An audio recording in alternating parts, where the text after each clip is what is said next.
Another edition of What the Fuck, end of October edition. Got a lot of stuff going on, so let's start with first things first. Tommy from the Bronx. You know, I waited for that episode 10 to come out before I did this edition, and really bad. I mean, no one even gets killed in this one. 2 parts, you know, 22 whatever minutes, just really, you know, nails in the head rather than nail biting. And the real killer, you know, Strangehome has now joined the cast of assholes, you know, and yeah, it makes me want to puke, you know, hanging out with the scumbags. And so in the plot, she's doing, you know, Captain Awesome's character, you know, Captain Awesome, who we kind of, you know, there's no other way to look at it, is basically a conservative Republican. And so, you know, whatever. I mean, Strangehome can do whatever she wants. It's her business, whatever. But yeah, you know, you're going to sleep with the enemy. You know, what can I say? So disappointing. That's what we'll just say. So anyway, so yeah, you know, watch the series at your own risk. If you got 22 minutes to throw in the garbage, yeah, go right ahead. Fake Sagan looked probably uglier than ever, which is great, because I might as well get to him now too, because he just made a video, a little ponage video, you know, summing up his different ponages. And of course he thinks he owned me, when, you know, the truth is the truth, you know. And I guess I should feature my video of him. Like I said, I never even went after him. I went after the hard douche, and you know, the fake had to come to the rescue when, you know, when the amazing atheist even couldn't handle it.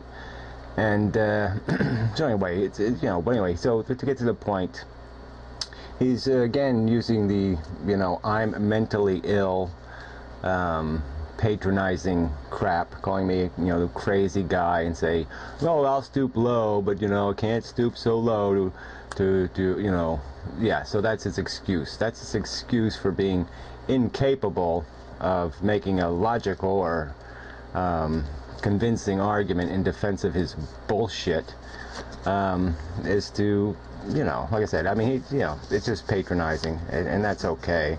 You know, I have the same kind of anxiety disorder, maybe a bit more extreme, and I've had it a lot longer, so let's see what, well, it's the same one Captain Awesome has. And so, you know, it's, I don't know if Fake Sagan wants to call him mentally ill and crazy, but, you know, that's, you know, we'll see if Fake Sagan has the integrity to be consistent, and so we'll see if he can do that. So anyway, so expect some videos about the old fake. The Friendly Geek, you know, made a, you know, he did one of the cliche cheap shots. I mean, I don't really want to get into cheap shots. You know, he just did the horse face, you know, horse. And you know, a lot of ponage videos against Fake Sagan just are cheap shots. And that's, you know, that's not a style I can embrace. I mean, but, you know, it's funny. I can't deny that some of it is funny when people do that. It says virtual Holocaust got, you know, completely destroyed by Nadia T's, you know, and but yeah, it's a cheap shot. I mean, his appearance, his you know, rotundness is and his appearance is easy to pick on. But I think what's more important is the content, you know, the fact that it takes him 10 minutes to articulate nothing. Well, 3, 10, 5, whatever number, it doesn't matter. Everything he has to say can be summed up in 2 or 3 sentences, and it's, you know, it's kindergarten stuff. There's no intellectual meat in anything he has to say. You know, it's one of his last videos. I guess he did, you know, because Corey did a video on how, well, the Predator, you know, that Predator show about the pedophiles, and you know, you know, really, look, I think entrapment is bullshit, but yeah, grown men shouldn't be having sex with 15-year-olds. It's, you know, they really shouldn't, but they shouldn't be seduced either. Yeah, the fact that 15-year-olds can be attractive to older men, that's just a fact of life. the responsibility of older men, 20 and up or whatever the number is, not to act on that, that's another issue. You know, so, but whatever, those two idiots can't get the issue right. We can't let 15-year-old girls decide, you know, whether they're going to live the rest of their lives with AIDS or herpes or pregnant or some other bullshit. It's just, you know, somebody has to exercise responsibility in relationships, and I would suppose that would be the person that's at least got a driver's license. So anyway, Soup X. Okay, Sup X, whatever. You know, Johnny's gone on vacation again. Hurrah, hurrah. You know, it's just, he's, you know, bailed out again. And that's okay. I mean, look, you know, I never, like, see, that's another one of Fake Sagan. You know, he goes too far, and he went too far with Sup X, I thought, over a lot of issues. But, yeah, I mean, this guy is supposed to be a psychologist, right? Or, you know, brain knowledge guy, you know, with degrees and shit.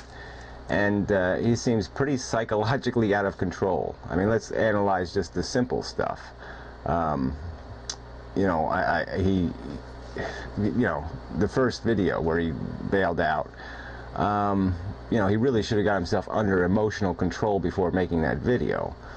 I mean, it was almost hysterical, and you know, he was crying. I mean, it's, you know, and this is really not something somebody who really understands the brain should put themselves in that position.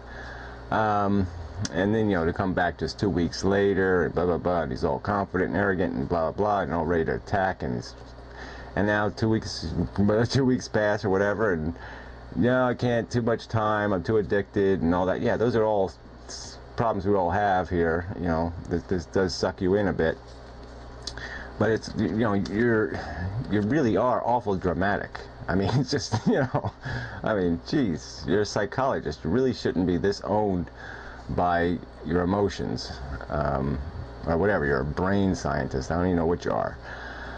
So anyway, but, you know, no offense. It's just my opinion. I don't think much of your brain science theoretical perspective, let's say. So anyway, then there's Dill, you know, and she's given up on defending the anarcho-capitalism crap. You know, she's given that job over to Luke, you know, who hasn't made a video that makes any sense at all, and certainly recently, not on the subject. So I thought that was just kind of funny. Yeah, I don't know what she's going to talk about instead, but, you know, we'll wait for her to say something stupid, and then we'll chime in then. But she is funny. I mean, she's just all over the place. I changed my channel, going to change my approach, and now she did a video explaining, well, I'm really going right back to the old approach because that's who I am, and I'm a hostile bitch, a hostile, arrogant bitch, and so, yeah, I'm going to get into the drama when I feel like getting into the drama. Yeah, whatever. I mean, just same old crap over and over. Alright, so we're moving through this pretty quickly. Alright, the Amazing Atheist. Yeah, this guy likes to waste our time too. Look, I'm not saying, you know, at least my videos are kind of labeled so you can get the idea when I'm going to be boring and when I'm not going to be boring. But, you know, he did this, ask questions through videos, and his, you know, 30 minutes of answering, and it was just pretty lame. I mean, he didn't even go to the trouble of incorporating the video into the segment, and instead turning the camera and all this crap, and it was just real waste of time. You know, and then he's this meta bitch guy who I know nothing about that whole controversy with him and Fake Sagan. So anyway, there's going to be this big confrontation, and that was a big nothing, you know, 20 whatever minutes of nothing. Alright, then there's that Steph-bot guy. Boy, he's really getting on my nerves, and so somebody's got to have to do something about him. Because now he's, you know, he's ragging on Aristotle, calling him a murderer, you know, because he defended a country's right to defend itself, you know, to send its people to go fight in a war when necessary. He basically just crucified him as a murderer because he believed that a democracy that has a law, it's got to be respected. So even if he's going to be killed by that law, even if that law means he must die, his job is persuasion. And I thought that was kind of interesting because, you know, I didn't know Aristotle said that. I mean, I haven't read everything Aristotle said, so that was just kind of interesting because those words have come out of my mouth. I mean, our mission is to persuade, and that's the only legitimate government there is a democracy.